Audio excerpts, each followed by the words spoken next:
Hello friends, स्वागत है आप सभी का आपके अपने YouTube channel book hive educator पर। तो आज हम लोग 19 जून का करंट अफेयर जो है सो डिस्कस करने जा रहे हैं। तो अगर हम बात करें 19 जून के करंट अफेयर की तो इसमें सबसे पहले जो फर्स्ट पॉइंट है डेट इज़ वह अफ्रीकी देश जिसके द्वारा शिक्षा व्यवस्था में सुधार हेतु डबल ट्रैक सिस्टम का प्रयोग किया गया।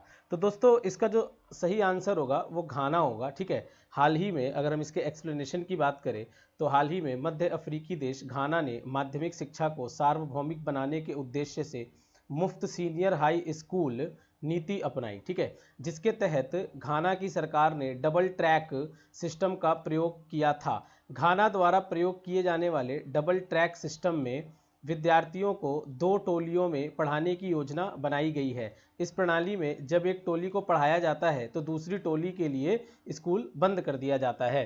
तो ये जो दो टोली में जो स्टूडेंट्स को पढ़ाया जा रहा है तो इसी को डबल ट्रैक सिस्टम नाम दिया गया है। अब जो आपका अगला प्रश्न है डेट इज अथिरापल्ली जल विद्युत परियोजना का संबंध निम्नलिखित में से किस राज्य से है। तो ये भी हाल ही में चर्चे में है, तो किसी भी एग्जाम में आपसे कभी भी पूछा जा सकता है कि या तो फिर कि अथिरापल्ली जल विद्युत परियोजना कहाँ पर है।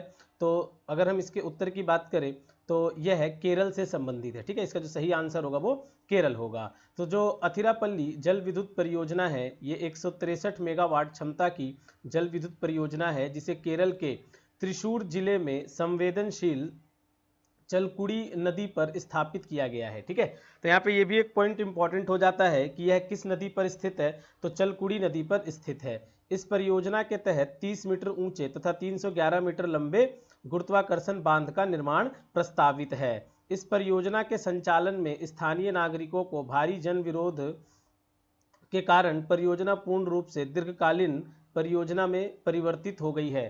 अब देखो जैसे क्या होता है कि कोई भी परियोजना बनती है तो ये तो है ही कि थोड़ा बहुत इको मतलब कि एनवायरनमेंट को नुकसान पहुंचता है या लोगों को जो अपना मूल निवास स्थान है वो छोड़ के डिस्प्लेस हो जाना पड़ता है। तो इसकी वजह से यहाँ के नागरिकों का भारी जन विरोध भी रहा है इस परियोजना के विरोध में। इसके बाद जो अगला प्रश्न है वो है कि कोविड 19 के संदर्भ में सोशल बबल्स रणनीति अपनाने वाला प्रथम देश है। सोशल बबल्स रणनीति को अपनाने वाला जो प्रथम देश है दोस्तों वो है न्यूजीलैंड। तो इसका जो सही आंसर होगा वो न्यूजीलैंड होगा।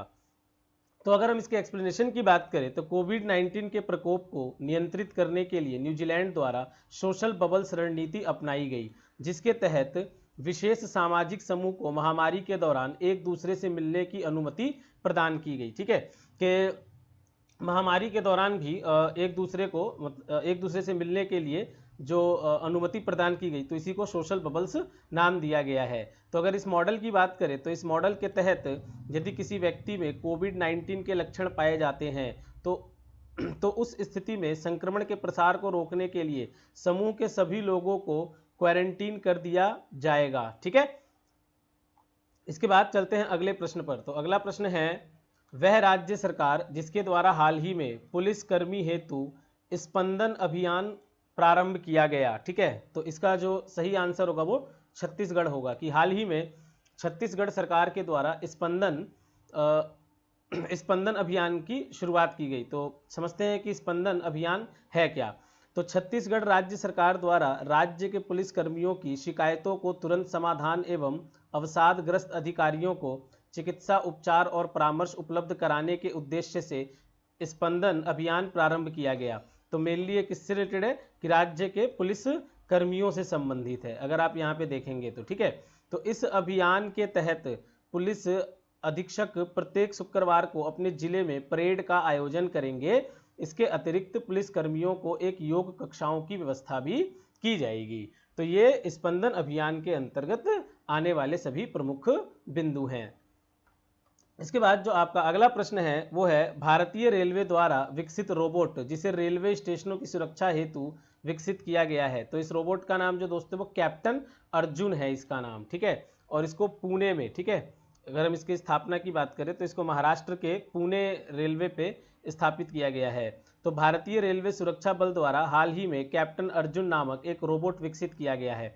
इस रोबोट की खास बात क्या है कि ये स्वचालित स्क्रीनिंग करता है, ठीक है। ये स्टेशनों पर स्क्रीनिंग और निगरानी की गति को तेज करने के उद्देश्य से स्थापित किया गया है।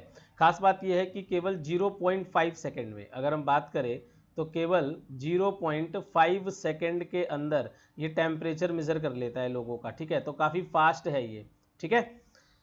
तो निगरानी के लिए, सर्वेलेंस के लिए इसे स्थापित किया गया है कोविड-19 के अंतर्गत। अब जो आपका अगला प्रश्न है, तो अगले प्रश्न की बात करें तो अगला प्रश्न है कि प्रोजेक्ट मैनेजमेंट वर्क फ्लो को पूर्णतः डिजिटलकृत करने वाला प्रथम प्राधिकरण है। तो इसका सही आंसर आपका होगा भारतीय राष्ट्रीय राजमार्ग प्राधिकरण, ठीक है, कि इसके द्वारा अभी पूर्णतः डिजिटल सिस्टम को अपनाया गया। तो भारतीय राष्ट्रीय राजमार्ग प्राधिकरण प्रोजेक्ट मैनेजमेंट वर्क फ्लो को पूर्णतः डिजिटलकृत करने का प्रथम प्राधिकरण है, ठीक है, कि पूरी तरह से इस प्राधिकरण को डिजिटाइज कर दिया गया, डिजिटल बना दिया गया। अगला जो प्रश्न है, हर वर्ष मिथुन संक्रांति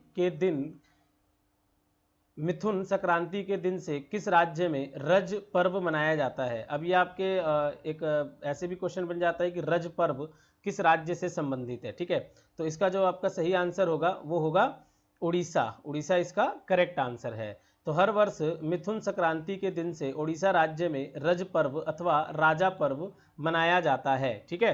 तो कहते हैं, मतलब ऐसी मान्यता है कि इस दिन सूर्य वृषभ राशि से निकलकर मिथुन राशि में प्रवेश करता है, ठीक है। तो उस दिन से क्या है कि वर्षा ऋतु का आगमन होता है। मेनली आप ये भी कह सकते हो कि हमारे देश में मॉनसून के आगमन से भी ये संबंधित है, ठीक है।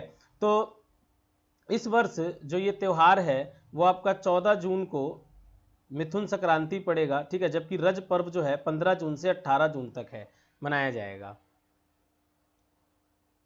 अगला प्रश्न, हाल ही में किसने शारजाह ऑनलाइन अंतरराष्ट्रीय शतरंज चैंपियनशिप जीती है। तो इसका सीधा सीधा आंसर है कि पी हरिकृष्ण इसका आंसर होगा, ठीक है। हमें कुछ ज़्यादा यहाँ पे सोचना नहीं है, सीधा सीधा इसका आंसर पी हरिकृष्ण हो जाएगा। अगला प्रश्न, हाल ही में किस राज्य सरकार ने एथलीट हिमा दास का नाम खेल रत्न के लिए खेल मंत्रालय को भेजा है। तो दोस्तों जो इसका सही आंसर होगा वो होगा असम। और वैसे भी हिमा दास जो है वो कहाँ से बिलोंग करती हैं, असम से ही बिलोंग करती हैं, ठीक है। तो अगर हम हिमा दास की बात करें तो साल 2018 में शानदार प्रदर्शन करने वाली देश की शीर्ष फर्राटा धाविका हिमा दास के नाम की असम सरकार ने खेल रत्न पुरस्कार के लिए सिफारिश की है। असम के खेल सचिव दुलाल चंद्र दास ने खेल मंत्रालय को 5 जून को सिफारिश पत्र भेजा था और वे असम के ढींग गांव की रहने वाली हैं और इन्हें ढींग एक्सप्रेस के नाम से भी जाना जाता है। अगर हम इनकी बात करें तो इन्हें ढींग एक्सप्रेस के नाम से भी जाना जाता है। अब दोस्तों अब हम लोग जो है मतलब कि 19 जून के कुछ ऐतिहासिक बिंदुओं पर चर्चा करते हैं कि 19 जून को जो देश दुनिया में हुए जो ऐतिहासिक बिंदु हैं, ऐतिहासिक पॉइंट है, जरा उसके बारे में चर्चा करते हैं। तो ये सभी जो बिंदु हैं 19 जून से रिलेटेड है। तो 19 जून को 1947 में मशहूर ब्रिटिश भारतीय लेखक और उपन्यासकार सलमान रश्दी का जन्म आज के ही दिन हुआ था, 19 जून को।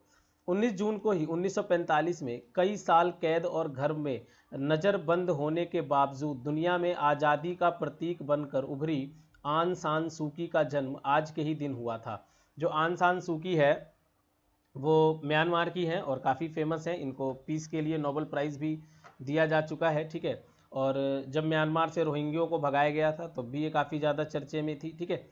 तो इसके बाद अब 1982 की बात करते हैं। तो हिजबुल्लाह ने आतंकी हमला करके बेरूत यूनिवर्सिटी के अध्यक्ष को अगवा कर लिया था 1982 में। इसी दिन 19 जून को ही 1991 की बात करें तो सोवियत संघ ने हंगरी को अपने कब्जे से आज़ाद कर दिया था। तो इस दिन हंगरी को सोवियत संघ ने अपने कब्जे से आज़ाद कर दिया। इसके बाद बात करें अगर 1910 की तो 1910 को पहला फादर्स डे वॉशिंगटन में मनाया गया, ठीक है। तो आप जानते हो कि फादर्स डे जो है सो जून में मनाया जाता है। तो जो पहला फादर डे है वो 1910 में वॉशिंगटन में मनाया गया था। इसके बाद नेक्स्ट पॉइंट 1968 में तो मार्टिन लूथर किंग के नेतृत्व में आर्थिक न्याय के लिए 50,000 लोगों ने प्रदर्शन किया। इसके बाद जो अगला बिंदु है आपका 1843 में दास कैपिटल के लेखक और समाजशास्त्री कार्ल मार्क्स ने विवाह किया। तो कार्ल मार्क्स जो है सो आपके मतलब कि राज्य अर्थव्यवस्था के बहुत बड़े समर्थक थे और इनकी ये जो बुक है दास कैपिटल, ये उसी पे लिखी गई बुक है, ठीक है। इसके बाद 1948 की बात करें तो सोवियत संघ ने पश्चिमी बर्लिन की ओर जाने वाली सड़क को बंद कर दिया। तो सोवियत संघ वैसे अब नहीं रहा, यूएसएसआर जो कि रशिया के अंतर्गत होता था, ठीक है। अब तो ये खैर है नहीं, अब तो खत्म हो चुका है सोवियत संघ। इसके बाद बात करें 1269 की, तो फ्रांस के राजा लुई ने सभी यहूदियों को शर्म का बिल्ला पहनने का फरमान जारी कर दिया। और बात करें 1865 की, तो यूनियन जनरल ग्रेनर ने टेक्सास के सभी गुलामों को आज़ाद कर दिया। तो दोस्तों ये हमारा इतिहास था 19 जून से संबंधित। तो आप लोग हमारे चैनल को सब्सक्राइब करें, हमारे डेली करंट अफेयर को देखते रहें और शेयर करना ना भूलें। फिर मिलते हैं हम आपको अगले करंट अफेयर के साथ, तब तक अपना ख्याल रखिए। धन्यवाद।